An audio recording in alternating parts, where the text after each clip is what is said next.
अगर खैरात में मिलती कामयाबी तो हर शख्स कामयाब होता, फिर कदर ना होती किसी हुनर की और ना ही कोई शख्स लाजवाब होता।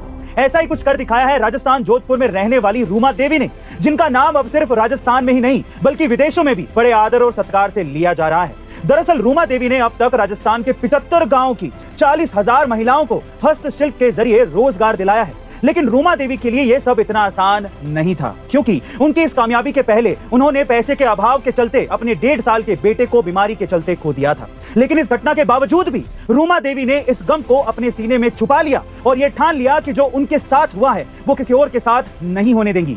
इसलिए उन्होंने हजारों महिलाओं को अपने हुनर हस्तशिल्प के जरिए रोजगार दिलाने में मदद की और आज उनके इसी काम के लिए अमेरिका में उन्हें सम्मानित किया गया है, जो कि हर हिंदुस्तानी के लिए बड़े गर्व की बात है। गाइस, रूमा देवी जी संघर्ष की जीती जागती मिसाल है। उनके लिए कमेंट में एक हार्ट बना। आपने कभी काक भुसुंडी के बारे में सुना है? जी हाँ गाइस, ऐसा कहा जाता है कि वो भगवान राम के सबसे बड़े भक्तों में से एक थे और उन्हें यह वरदान था कि वो समय और स्थान के बाहर जा सकते थे, जिसे आइंस्टाइन ने अपनी थ्योरी ऑफ रिलेटिविटी में स्पेस टाइम भी कहा है।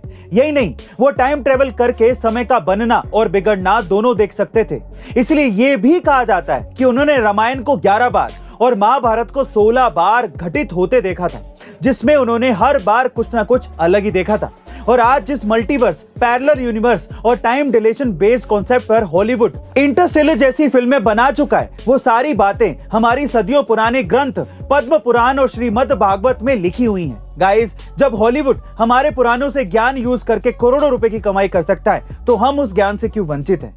सुभाष चंद्र बोस ने अपने जन्मदिन पर यह तय किया कि वो अपने वजन के बराबर सोना आजाद हिंद फौज के सैनिकों को दान करेंगे और उस दिन नेताजी को पूरे 80 किलो सोने से तोला गया था। लेकिन दुर्भाग्य से उसी साल जापान में एक प्लेन दुर्घटना में उनकी मौत हो गई, जिसके कुछ सालों बाद जापान सरकार ने नेताजी का सारा सामान, जिसमें वो 80 किलो सोना भी शामिल था, वो उस समय की नेहरू सरकार को सौंप दिया था। लेकिन जब मोरारजी देसाई की सरकार आई तो उन्होंने नेताजी का वो सामान चेक किया तो उसमें सिर्फ 11 किलो ही सोना निकला, यानी कि नेताजी का बाकी सोना गायब था। और जब मोरारजी सरकार ने इसकी जांच की तो पता चला कि आईएनए के 2 मेंबर्स राममूर्ति और एसए अय्यर ने नेहरू सरकार को कई बक्से सौंपे थे, जिसमें काफी मात्रा में सोने के जेवरात थे। और तब से यह सवाल लोगों के लिए एक राज बना हुआ है कि आखिरकार नेताजी का वो सोना सरकार के खजाने से आखिर गया कहां।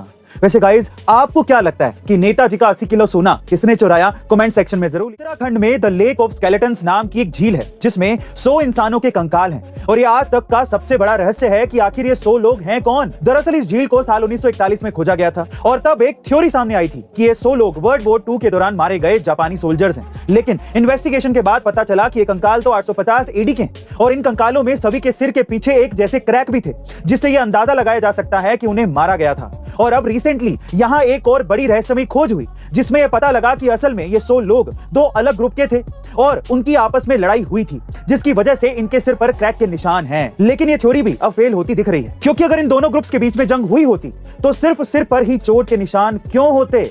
शरीर पर और बाकी जगह पर भी हो सकते थे। बहरहाल, ये 100 लोगों के कंकाल का रहस्य अभी भी एक मिस्ट्री बना हुआ है। लेकिन आपका इसके बारे में क्या ख्याल है? कमेंट सेक्शन में जरूर लिखिएगा और ऐसे अमेजिंग वीडियोस के लिए A2 मोटिवेशन चैनल को सब्सक्राइब कर लीजिएगा। हमें सब्सक्रिप्शन और आपके प्यार की जरूरत है।